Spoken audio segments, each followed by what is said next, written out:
Hi, Liam. Hi, Andrea. Welcome.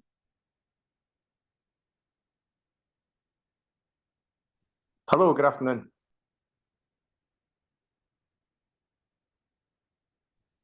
Hello, can you hear me? Yes, loud and clear. Sorry. Lovely to see you. I'll be on camera in a few minutes. I'm running late from No another meeting. problem. Yeah, everyone can feel free to have their cameras on or off, however you feel most comfortable. Obviously, it's lovely to see your faces. If you can share camera. I will be on, I promise. No problem. Hi, Paul. Hello. How you doing? Very well. How are you? Oh yeah, not too bad. Not too bad. Just went out for a run. It was absolutely freezing. Yeah, it's very cold. Yeah, my face just froze. Okay, great. Well, we are going to get started because we have a lot to get through today. And I'll give everyone a few minutes to trickle in. While everyone is trickling in, I'm going to invite you to join me for a mini pause. So if you haven't already, maybe just muting your microphone and yeah, I'll tell you a bit more about the session in a second. But first of all, if you're seated, just taking a long spine, taking a moment to roll your shoulders back, down. If you're standing, just feeling your feet flat against the floor. Taking a deep inhale through the nose, filling up. Holding it at the top. And then exhaling through the mouth. Ah. We'll do one more like that. Inhaling through the nose, this time shoulders rising up to your ears. Holding. Exhale, letting it go, shoulders dropping. One more. Inhale, shoulders rising up. Holding at the top. Exhale, letting it go. This time on your inhale, opening the arms, rising the hands all the way up. Exhale, dropping them. Really nice. Now starting to shake out the wrists, the fingers, shaking out the whole hands, getting the arms involved, the lower arms, the upper arms, maybe the head, the neck. If you're able to, coming to stand, shaking your whole body, your torso, your hips, one leg, your foot, other leg, foot. Amazing. Big, big last shake of the entire body and coming back down to seated. Thank you so much, everybody, for participating in a mini pause. Welcome to today's session. If you're anything like me, I've been sitting down all morning, so getting back into my body and having a bit of a shake has zapped me back into the present moment. So this session is called Staying Well While Leading. For anyone I haven't met before, my name is Hannah Godfrey. I am the founder of I Am Pausing, and it's my hope that you walk away from today with some tools that will help you to live a more balanced personal and professional life. Why is this important? Well, stress is the epidemic of our time. And personally, I've experienced multiple burnouts during the 15 years that I spent scaling high growth technology companies in the States and London. And that journey led me here today. Now, with myself and the I Am Pausing team, we are on a lifelong quest to find a better way to live and to work via pausing programs that we run for leaders and their teams. So we believe that there are 3 ways to pause. We have mini pauses, which are those less than 5-minute activities that help to give a complete reset of your nervous system in the moment. We all just experienced a very, very mini one just now. Medium pauses are hour-long activities. It might be a yoga class, a breath work, a walk in the park, a run. There's lots of different things, but we need these to keep our nervous systems functioning as well. And immersive pauses is when we create a container for a day, multiple days, or a week, retreat style.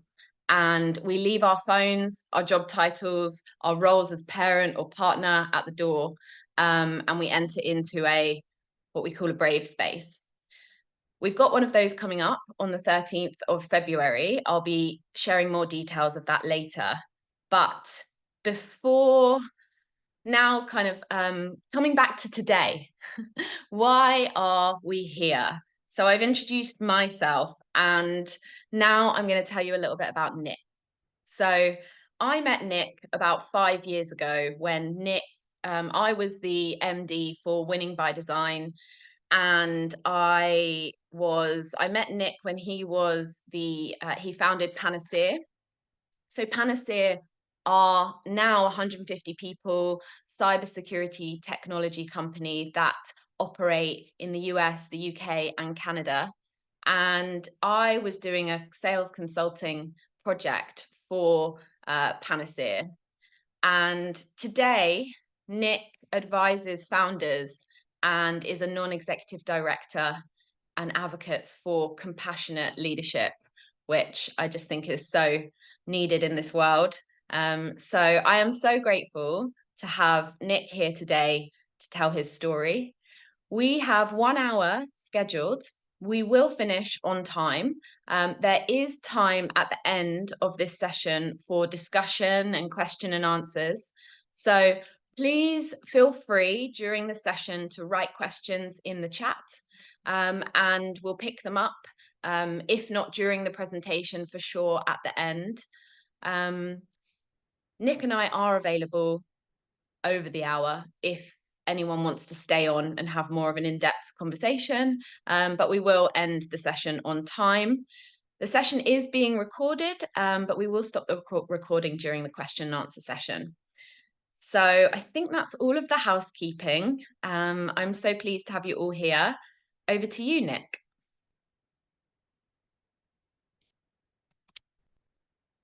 Mute. There we go. Still, years after lockdown, I still struggle to unmute my microphone. Hi everyone. Thank you for joining. And Hannah, thank you for hosting me today.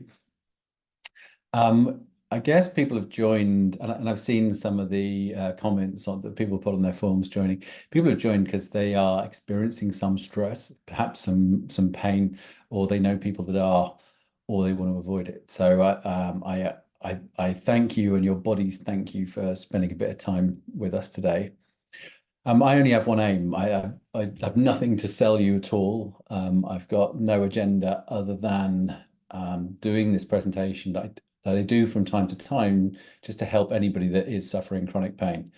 It's a bit of an epidemic at the moment, and if I can help one person who's suffering, then that's success as far as I'm concerned. It's worth saying that I'm definitely not a doctor, so don't take what I say as gospel and applicable to everybody and everything. That's not the case. I'll just tell you my story, which for me was just massively eye-opening, and hopefully it can be for other people as well. But don't take it as clinical advice for sure. And the other thing to say is I'm a total normal average guy, much like most of people on this call and people we know, right? I grew up in the UK, born in Bournemouth, relatively poor parents who were struggling to become middle class, and lucky enough to go to university, studied computer science, and then had a corporate career. So there's nothing particularly special or unique about me. And I figure that my mind and body works pretty much the same as anybody else's. So I'm not some freak case. So hopefully it is more generally applicable than just for me. And what I'm going to do is just tell you the story of what happened. And I'm not looking for anything. I don't need sympathy. This was a number of years ago now. I'm just telling it to help people if possible. This is a picture of me and my lovely kids, Barney and Lara. And this was taken actually a few years ago after I'd resolved the chronic pain that I was in. And as you can see, I look dead happy sitting on top of Reigate Hill with these two. But the previous years really hadn't been like that. What happened was I woke up at 3 o'clock in the morning one night. I had no signals before that anything was going to happen. Woke up in the middle of the night with pain in the middle of my back. They call it the thoracic spine, T5 particularly, and it was like a throbbing, and it didn't go away. And I kind of twisted and turned because you get aches from time to time. And I was in my late 30s. I thought, oh, it'll go away.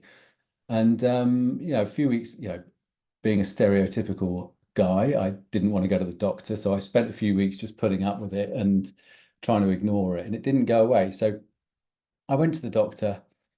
They said go and see a physiotherapist. So I saw a physiotherapist, and that felt nice but didn't solve it. So went back to the doctor, and they sent me to see somebody else, and then sent me for x-rays, and this cycle began, this long cycle of different diagnoses, different diagnostics, and different treatments that I was being sent to experience.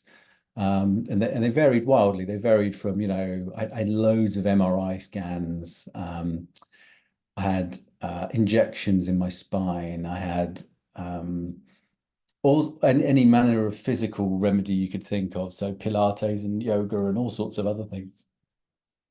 And none of them worked. And some of them gave me some light relief, like acupuncture might make me feel a bit better for a day or two, but that was it. And it felt like none of them were addressing the root cause. And the last straw was when and it's worth saying, the pain over 5 years was just gradually getting worse. So it was affecting more of my back, more of my body. I would wake up in pain in the morning. It would get worse during the day, and I'd go to bed in pain. And it was just debilitating living with this. And the last straw was I was in New York. I'd booked to see a specialist over there who specialized in one of the conditions that one doctor had diagnosed me with, which was in my spinal canal. And he basically said, look, and it didn't help that he held this meeting with me in his overalls with blood on his sleeve. But he told me, Nick, I think what's going to happen is you're going to lose feeling and sensation in your hands and arms because of this back problem. And you might lose the ability to use your hands and arms in the near future. So what I want to do is I want to install a shunt, so a tube into your cerebral spinal fluid and drain that into your body. And looking at this guy with blood on his sleeves, I thought there's no effing way I'm doing that. That doesn't sound like the answer. And I don't think you really know why I'm in pain. And I've had so many different diagnoses. So I kind of gave up. And I suppose just to summarize some of this, these were some of the things I was diagnosed with. And these were some of the rehabs that I had, and I'm sure some of you have had them as well. Lots of diagnostics, and I tried not. I kept saying I don't want to take drugs for it, but after 3 years, I felt I had to try them. So I was on 24 tablets a day at one point. Tablets to stop the problems that other tablets caused.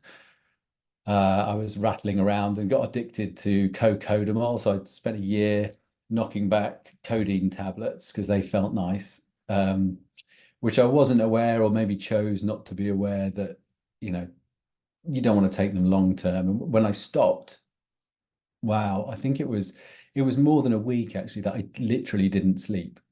That was the effect of coming off them. So some really horrible experiences with those. And yeah, this idea of having spinal surgery was just the last straw. So I kind of gave up on that cycle I was in of medical practitioners coming up with ideas and trying them, and thought I'd do my own research. And via a forum, just reading about a guy who said, I started paying attention to personal stories. I read about a guy who fixed his elbow pain. He used to work out at the gym from reading this book.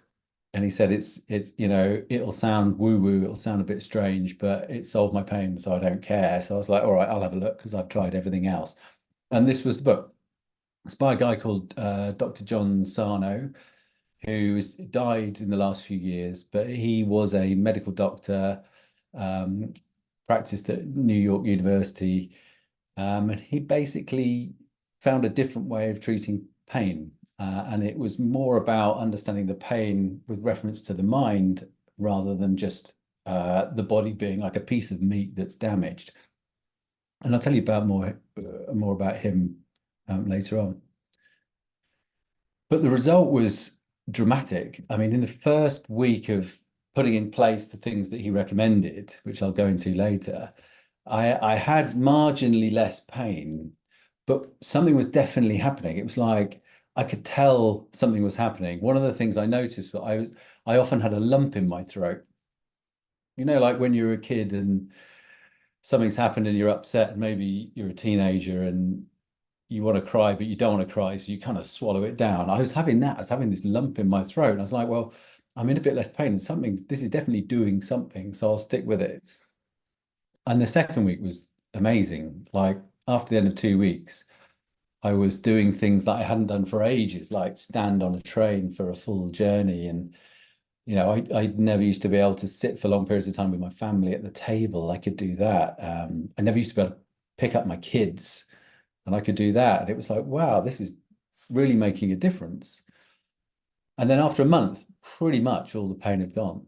This was just mind-blowing, given all of the different treatments I'd tried.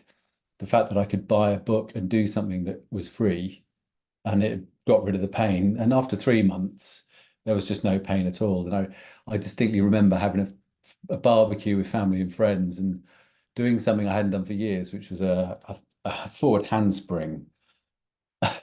People saying, I thought you had a bad back, what's going on? And it's like, yeah, it turns out I haven't anymore. And this was I don't know if you've had a chronic condition, or if you've been a smoker and stopped smoking, or overcome some other addiction. It's like becoming free again. It's like losing the chains. It's like, I don't have to think about that all the time. I don't have to worry about, can I work in the future? How's it going to affect my income and my family and everything else? And will I be able to do things again? It's like this was amazing. It was a revelation. Like the biggest thing I think that could have changed my life happened.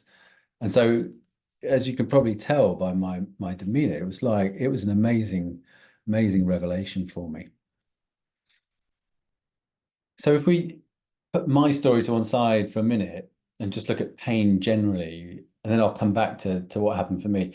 I started looking at how big a problem is it? How many people are in pain? And of course, surveys vary at different times, but in general, the British Medical Journal say that 43% of the UK population experience chronic pain. So this is a decent chunk, and that number is increasing over time. And this one's staggering. In the US, $100 billion is spent each year treating chronic back pain, which is more than cancer and heart disease combined. And big numbers are sometimes difficult to comprehend, relative to other things. So as an example, I think Ecuador is generally the 100th largest country in the world by GDP. So this amount of money spent on back pain in one country in the US is the equivalent of the GDP of the 100th largest company in the world by GDP. It's an extraordinary amount of money, and I could see why, given all of the treatments I was going through as I was passed from one specialist to the next to try their treatment. Stats vary, and you'll find there are different answers to this question, but but according to some, back pain is the #1 cause of disability in the world. So it's like mammoth. It's a huge problem for people, and often people are suffering with it without understanding how to resolve it or being able to share it with people. So they're kind of suffering in silence. And when you look at the traditional description of what is pain, you find quotes like this one. This is from the internet somewhere, but this will resonate with a lot of people. It's like, it's an unpleasant physical sensation that's caused by illness or injury. So something has happened to my body and it hurts and it's not nice. That traditionally has been the view of what pain is. But that doesn't resonate. That doesn't fit my experience. And the new descriptions of pain that you'll find if you go to places like the International Association for the Study of Pain is that it's an unpleasant sensory and emotional experience associated with or resembling that associated with actual or potential tissue damage. So you can see the kind of, it's changed, right? It's not just a physical sensation, it's an emotional experience. And it's not because of tissue damage or physical harm. It's potentially resembles that, right? It isn't necessarily caused because there's something wrong with the body. You can experience the emotion of pain without having anything wrong with the body at all. And the British Pain Society has a similar statement, right?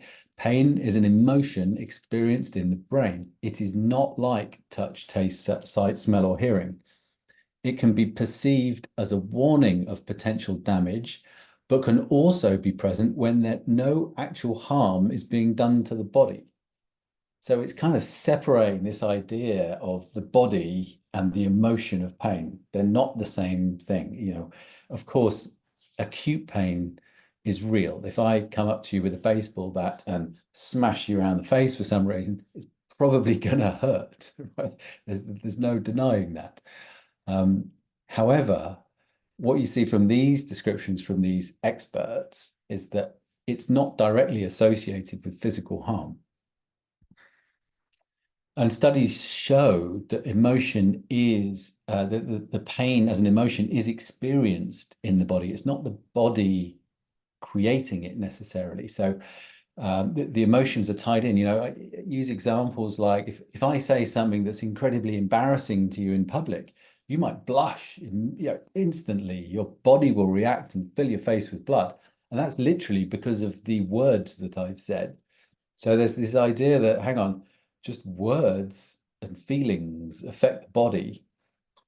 And of course, if they're affecting the body, then presumably they could change the body. They can do something to the body. Presumably they can create pain as well. So there's this link, they call it the mind-body connection, this link between how we think and what our body is. And it's a bidirectional relationship. Now, going back to, I suppose, the traditional Western medicine approach, there's this very arbitrary line drawn between acute and chronic pain of 12 weeks. So if you suffer an injury or something, then the expectation is the body will sort it out, maybe with some medical help, within a few weeks. So for example, the femur, so the biggest bone in the body, if you break it, it will heal itself within 8 weeks typically, which is kind of amazing, right? I mean, obviously, if you're running around, it's not going to heal itself. But if you're rested and it's looked after, it will heal itself within 8 weeks. Chronic pain is the pain that doesn't go away. It's kind of always there, and it's not reducing because an injury has stopped. So just to draw that differentiation. And I know next to nothing about acute pain other than having suffered a few, hammers on the thumb over time. So let's go back to Dr. Sarno, this fella. So he was a professor of rehab medicine at the New York University School of Medicine. So had all his traditional Western medical creds, but had a very different way of treating patients. And what he said is pain is not caused by physical abnormalities. in this case. Of course, pain can be caused by that, but in these cases, pain is not caused by physical abnormalities. Pain is caused by something that he called TMS, tension myositis syndrome, which he said is harmless. And what it basically is there's mild oxygen deprivation to certain parts of the body, which makes us experience an emotional type of pain. And he said it can be stopped forever, so cured,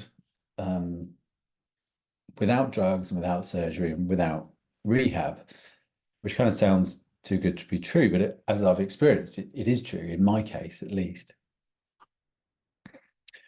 And what he said was, and this is the bit when I was reading the book that goes, okay, this doesn't sound credible, but I'll go with it because I've tried everything else and been poked and prodded, and I'm basically at the end of my leash here. He said it's caused by repressed unconscious emotions. It tends to affect highly conscientious people, perfectionists, and people pleasers, and can be prevented by allowing the repressed emotions to be expressed. And what he found was that the treatments that he was prescribing in his surgery and in consultation, the traditional ones, were no better than placebo. But what he noticed was all of the people that came to see him generally had similar psychological makeups. They were these people pleasers, people that were conscientious, people that generally judged themselves harshly and wanted other people to like them, right? Wanted to be accepted, wanted to be seen as achieving, wanted to be seen as doing well. They were the types of character that were coming in. And a lot of the time, he found that when they were able to express old emotions that they'd stuffed down, their pain went away. And that's what we would call conscious recognition of the TMS, conscious recognition of suppressed emotion. So, of course, at the time, I'm thinking, okay, this is new. I'll give it a go. And it turns out lots of other people have as well. And again, I'm not advocating that this is the case, but I'll share this because what he recommended and what I did cured my back pain that I'd had for years for free. And other people who've used this technique have cured these conditions as well. So I have some reason to believe that they've got credibility. And also they're just normal people writing in saying, wow, I had, hip pain, I had depression, whatever, and I relieved it using this method. So there's lots and lots of different things here that people claim have been cured with this method. So going back to what happened to me and what I was experiencing, you've probably got the point, right? I would try anything at this point. I'd tried everything that the needles and drugs could offer, and I would try anything else. And so I put it into practice. And whilst putting into practice what he said, I also looked at my life because, I'd understood from the book that this somehow was related to negative emotions that I'd suppressed, and looked at, well, how stressful has my life been in terms of creating these emotions of, fear or upset or anger or whatever it might be. And there's this wonderful scale that's used in psychological circles called the Holmes and Ray stress scale. And you can see here, it kind of is wonderful at quantifying different stressful events in your life. And you're probably sitting there looking at yours and putting a little total together for yourself. Well, I did the same thing. And I found that in the previous couple of years before I had this pain, I was doing pretty well on this chart. I was ticking a lot of boxes, right? And what you'll also notice is some of them you think of as happy events, because we have this tendency to create binaries in life. It's either good or bad, or happy or sad, or right or wrong. And the truth is, nothing ain't none of those things, right? Things are so rich, complicated activities and experiences that you can't categorize them as good or bad. They're full of different emotions. And so, for example, marriage is at 50 on the scale, which is normally considered a wonderful, happy event. Now, marriage comes with all sorts of responsibility. A major holiday is on here, vacation, so a less major holiday. All sorts of things can affect us. And then more recently, there's stresses that you'll read about in the news, because somewhat ironically, the news being one of them, right? All of the negativity that's pumped out gets us wound up and triggers us. Social media, the lockdowns, these things are stresses on us that affect our physical health, it turns out. And that there are, we start building these stresses into our lives from a very young age, typical situations like bullying and having grief, but not being supported or able to express that grief. And, the subject of today, leadership is, or can be extremely stressful, right? I found as a CEO that it's extremely stressful needing to make very high consequence decisions on a very regular basis. Not just deciding what am I having for dinner, but making a decision every day that will affect the lives of 100 people in the company, the well-being of those people, the welfare of those people, the numbers for the business. How's that going to affect all the shareholders? Will this deal go through? Will this not deal go through? What's that customer thinking of our product? How are they feeling about us as a company? And there's this truism I've found, the bottom one on here. I'm an empathic kind of person, so I feel other people's feelings. So when I'm running a company of 100 people or whatever it is, and you're only as happy as your unhappiest child, then that's the potential to keep you unhappy a lot of the time. So there's a huge amount of stress that we can experience in the world today, and I think that is why, as Hannah said at the start, there's this epidemic of stress that is creating numerous physical maladies at this point in time. And the way I tend to think of this, and forgive my little graphic that I've put together here, but there's this kind of universe of possible experiences we can have, right?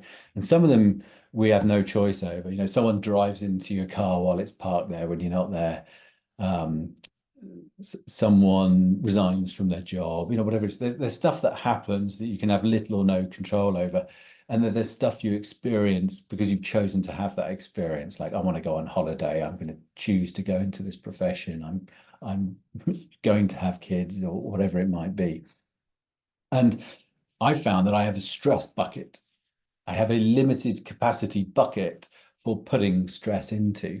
And that starts at age 0, right? So you'll notice with babies, they express their emotions immediately. They don't have a valve yet. So if you've had kids, you'll notice they all cry and then switch to laughter in a nanosecond and then back again, because they haven't got a valve to kind of monitor and moderate that. We build the valve in when we're older kids, maybe 7, 8, 9, 10. And then by teenagers, we've got really strong valves. So I could sit there being really upset about something amongst my mates at the age of 15, and I'll be swallowing it down and grinning and getting all macho about it. But what I'm doing is stuffing it in the stress bucket. So we've got all these legacy stresses. And in my case, I wasn't abused. My parents didn't die. I wasn't kidnapped. There's no major trauma in my life. There was just a buildup of legacy trauma and day-to-day life stuff. And when we're expressing, I found that the bucket doesn't get filled up. If I'm letting out that stress through whatever means it might be, and we'll come on to well-being practices in a minute, then the bucket doesn't get filled up. But that's not how we're brought up. Certainly in this country, we're brought up to swallow it down, don't make a fuss. And so our stress buckets fill up, and mine filled up to the point where it started overflowing. And that, for me, created chronic pain. And I believe in others, it creates other conditions. And it's basically the body getting to a point where it's like, I've had too much now. I'm too full of this stuff. I'm going to create these big distractions for you to stop you doing what you're doing and pay attention to me. So one way of helping is to empty the bucket to some extent. And I found that there are well-being practices that help me do that. And for me, they're things like running, being in nature, being on my own is really helpful for me because I have an introvert tendency. There are lots of different things and they're different for every person. And those help me reduce the pain. And expressing the emotion helps to stop filling the bucket and can help with legacy stuff that's already in the bucket. And I suppose the one to watch out for, which I was starting to employ as unhelpful mechanisms when I was much younger are compulsions. So things that my wisdom says you don't want to be doing too much of that, and actually getting really hooked on it. So for me, I probably drank too much, I smoked, maybe bought too many things I didn't really need, that kind of, oh, I've seen a new gadget, I'll get it.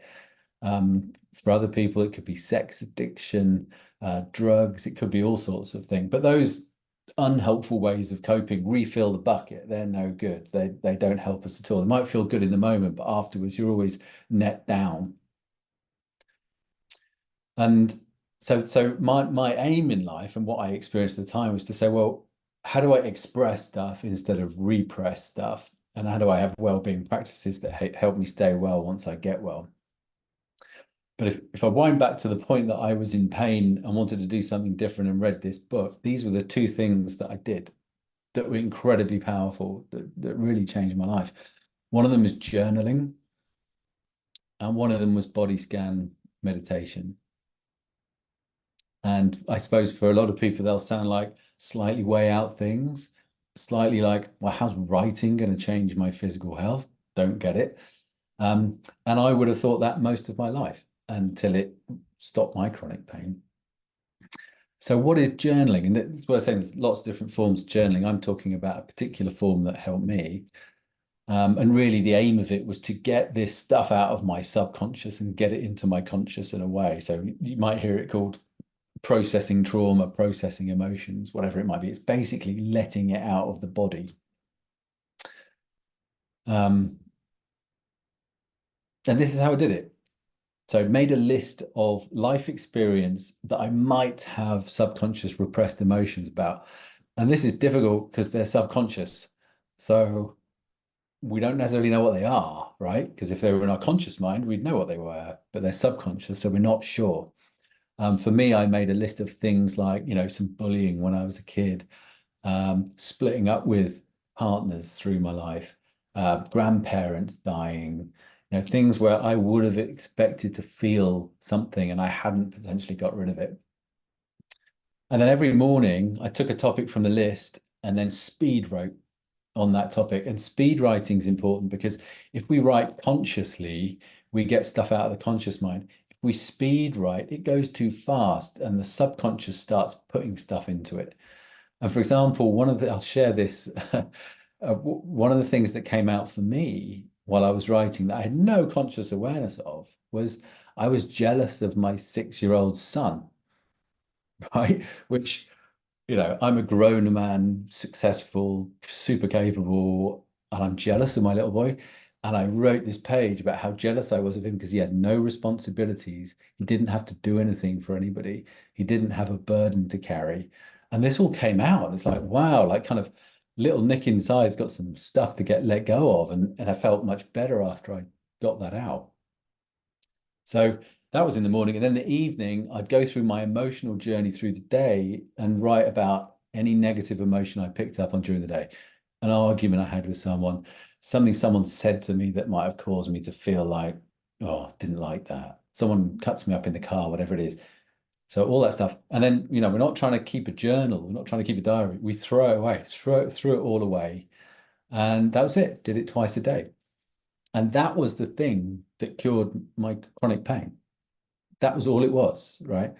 And this was the thing that, first week I did it, I had a lump in my throat. I'm like, why have I got a lump in my throat? I don't understand. And it's because those old emotions were coming up and trying to get out, trying to be expressed. Now, I wasn't breaking down in tears at any particular time. I would say I did feel my emotions more. When I watched a sad movie, I would notice the sadness much more than before. So it's kind of just making me more aware of my emotions and the joy of them and the pain of them, I suppose. The other thing I did every day was body scan meditation. And this is very easy and very nice, pleasant thing to do. So I would do this for 20 minutes, half an hour before I fell asleep. And often I'd fall asleep while I was doing it, headphones in. And really all it is relaxing the body and then systematically paying attention to each part of the body and kind of inquiring as to how it is. and, kind of going through each toe, the bottom of the foot, the top of the foot, the ankle, up through the leg. And what was really bizarre was I would get to a point where I had tension or even pain. And again, I'll get a lump in my throat. And it's almost like the recognition of that tightness in the body was saying to the emotion, it's all right, you can go now. We don't need to hold on to you anymore. And there's some resources at the end of this. And there's a guy, John Kabat-Zinn, does some wonderful body scan meditations. And there's lots of others out there. But those were the two things that I did for a month to pretty much become pain-free after 5 years of pain.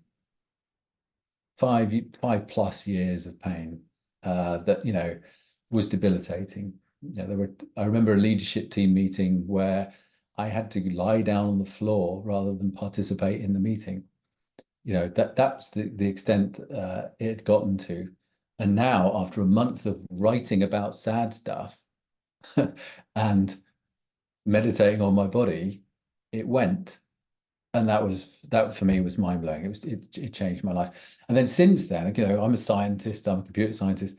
That's completely changed my worldview. So now I'm kind of super interested in all these different ways that I can experience the world differently and understand it better and look after myself. And here's a selection of them really quickly. And I've got an eye on time, just a minute left. One thing I'll say that has changed my life. I won't go into meditation or mindfulness, but I will say with news media in particular, I think this is how it works, this little cartoon. So it's basically the tormentor with the laser pen with the kitten, right? And the kitten's diving all over the place going, where is it? And that's basically what the news media does to us. We're the kittens and they got the laser pen. Look at this. Oh, can you believe what he's done? Oh, look at that. Look at what they're doing. And it's like all stuff that, we cannot control. We have no influence over. And yet it's building all this stress up in us.